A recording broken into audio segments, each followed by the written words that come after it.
This is the Rumor Report with Angela Yee on the Breakfast Club. So listen up.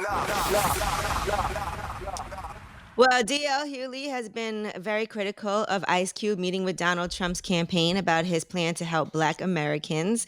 And here's what he had to say about Ice Cube. Ice Cube is the latest one. The Platinum Plan. When I heard it, it was insulting from the gate. Why didn't they have the spinning rims plan? We have a third wave of COVID coming right now, and he's meeting with the dude that gave us 3 Fridays. You can always tell the seriousness and import of the meeting based on who is in there. Yes, people are right when they say we have a lot of problems, we need a seat at the table, but we need the right people at the table. We need people from education, from finance, from medical, from prison reforms, sociology, people who have done this for a living and not made a couple of banging albums. Salute to the good brother D.L. Hughley. I love hearing his opinion on things, but we got to be accurate. Cube never met with Trump. Cube said his people met with the Trump administration. You know, who are those people? I don't know. And it's also important to note Cube absolutely put together that plan for Black America with those scholars and those finance people and people from education and people who fight for prison reform. It's not like Cube came up with this plan on his own.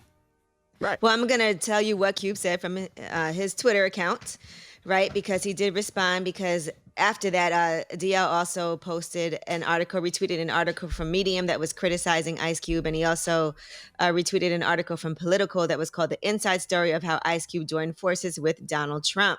Ice Cube first put up the middle finger. Then he said, I hope all these people with podcasts and radio shows telling the world I'm too unqualified and uneducated to talk about a document I created don't get asked to pull out their communications degrees and show you they are qualified and educated enough to speak to you over the airwaves. Then he said, guess I wasn't qualified when I helped ADOS get Governor Gavin Newsom to sign AB 3121 into law. He said, I've been consulting with Dr. Anderson since I've been working on the contract with Black America. I have a nice relationship with him. He's been advising.